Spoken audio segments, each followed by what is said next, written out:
When Kevin Williamson turned in his script for Scream, he also turned in a short treatment for a sequel in the hopes of his film becoming a franchise. After the massive success of the first Scream, a sequel was quickly greenlit with Williamson and Wes Craven both signed to 3-picture deals. Their surviving cast members were all signed back on, as well as a group of up-and-coming stars to join them. Scream 2 was released less than a year after the first film on December 12, 1997. The story follows Sydney to college. Her friend circle still includes Randy, as well as her roommate Hallie, her boyfriend Derek, and Mickey. A movie has been made based on the events of the first film called Stab. The film opens with the couple being murdered at a showing of the film, kickstarting a new series of murders by a copycat killer. Gail and Dewey both arrive at the college, the former to get the story, and the latter to protect Sid. Gail is consistently followed around by a local reporter, Debbie Salt. Cotton Wary, the man Sydney wrongly accused of murdering her mother, is also present, desperately seeking fame. The killers are ultimately revealed as Mickey and Debbie Salt, who is actually Mrs. Loomis, Billy's mother. Like in the first film, Sydney fights the killers and, with the help of Cotton and Gail, kills them. The thing that makes this film and the Scream series as a whole much more enjoyable to me than other horror franchises is in its basic idea to follow Sydney. It's not about a resurrected Billy Loomis attacking a bunch of randos. It's Sydney's story. And the whodunit formula allows for the return of the iconic mask and voice, but with entirely different killers. That's a clever way to deal with the trope of the unkillable killer. The person underneath the mask can die, but the symbol of Ghostface lives on forever. Sydney's story in the first film deals a lot with PTSD as a result of her mother's murder. That naturally continues in Scream 2 as she is the survivor of a bloodbath. We see that there is a reluctance to socialize, and once the new murders start, Sydney naturally starts to distrust everyone around her. The main victim of this distrust is Derek, played by Jerry O'Connell. Sid's ex-boyfriend killed her mother, her best friend, and then tried to kill her. Naturally, everyone's first suspect is the new boyfriend, who is a genuinely good guy, played very well by O'Connell. But Sydney is fighting this eternal war between letting people in and closing herself off, which is something that is easily relatable, although in less extreme circumstances. Trusting people opens up the possibility of being hurt, but what do you lose when you cut yourself off? I also like that Mickey gets in Sydney's head and perpetuates her mistrust. The scene between them at the hospital is one of the best scenes of the movie. At first glance, it does seem like he's genuinely comforting her, but on a rewatch, it's clearly something more sinister, and ultimately, Sid's distrust gets Derek killed. And what lets her get the upper hand is trusting Cotton of all people. And Neve Campbell is still terrific in the role, perfectly playing the warmth, tragedy, and strength of the character. Scream 2 features the best story for Gail in a bit of a redemption arc. Gail's ambition completely overshadows her compassion. She took advantage of people's pain and used it to further her own career, but not without consequences. On a personal level, she deeply hurt Dewey with her book, which she didn't intend to do, but the result is still the same. It's the first time she actually feels bad about her work because she hurt someone she genuinely cares about. On a bigger level, Gail's book essentially provided a how-to guide on becoming a serial killer. While it's never explicitly stated, Mickey and Mrs. Loomis would not be able to do what they do without Gail's book. Randy's death wakes her up to that.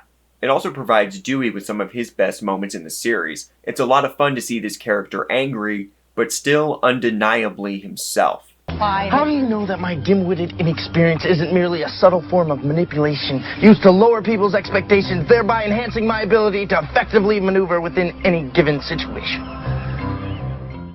Randy's biggest role in the film is to provide its biggest shock with his death, which fans are still pretty upset about. And it is a weird choice. He's the audience stand-in. But I don't think the creative team really knew what to do with the character, and his death really does raise the stakes.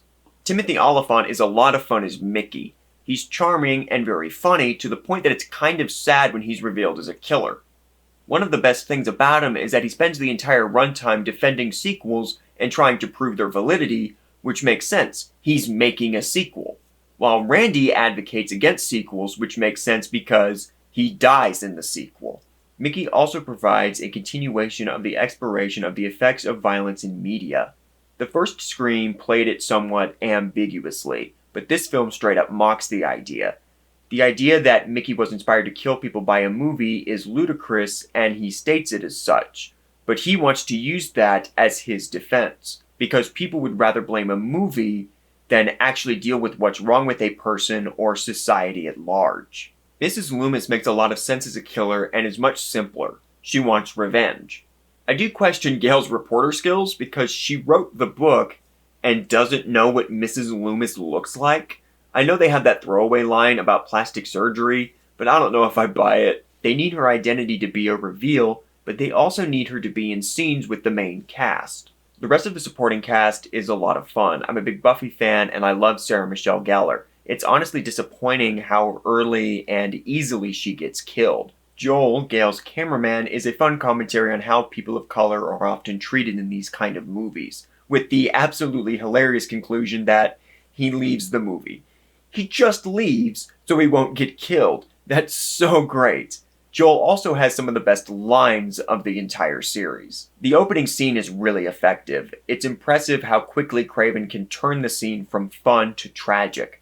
The whole concept Williamson had of a crowd cheering as a woman is stabbed to death because they think it's a publicity stunt is fantastic. It's very dark and twisted. Peter Deming was the director of photography, and his work is great. I love how this movie looks. There's a lot of Steadicam shots. The camera is always moving. It effectively adds a subtle bit of tension and chaos, as well as just being impressive. There are some single-take shots that were clearly difficult, but the results are worth it. Craven and Deming also really took advantage of their space. The cinematography in the first film was very intimate, lots of close-ups. Small spaces, small town. Scream 2 features a big college campus, and they use the space to their advantage. It's a neat way to visually stay in Sid's head. In the first film, she lives in a small town, and in 2, she lives at a big college. That change can be overwhelming, and I think that's visually represented well. Craven and Deming also use it for the mystery. Main characters are constantly in the background, sometimes deep in the background, out of focus. There's a solid attention to detail. You can see Joel out of focus filming during key scenes. Gellar's character Cece is in the background of a scene. It's a really fun element. My one real complaint is the copycat idea. The movie presents a motif that the killer is patterning off the Woodsboro murders with the names. Maureen Prescott, Stephen Orth, Casey Becker, Maureen Evans, Phil Stevens, and Casey Cooper. That's a cool idea, but it's dropped as soon as Gail figures it out, so it's pointless and just kinda weird. The movie grossed $172.4 million worldwide off a $24 million budget, and was well received by critics, even ones like Gene Siskel who didn't like the first film. Scream 2 is a great sequel and a really fun movie. It doesn't just repeat what the first film did, it deepens both the themes and characters while being thrilling and engrossing with great sequences of suspense and wonderful dialogue. It's not quite as strong as the first film, but it's still an excellent movie. I also think it's Craven at his apex of directing. You can tell how comfortable and confident he is, and that may be a result of his accepting his typecasting in the horror genre. He said, "After you stop moaning about being stereotyped as a horror guy, you can say, I'm employed to doing interesting movies that can be called, in some sense, auteur work. Nobody's telling me what to do, I have final cut, and there's virtually no limitation except my imagination, and I have to stay within a certain subject matter. But you can put in as much comedy as you want in the movie, as much romance or philosophy, anything, as long as you scare the bejesus out of people 6 or 10 times."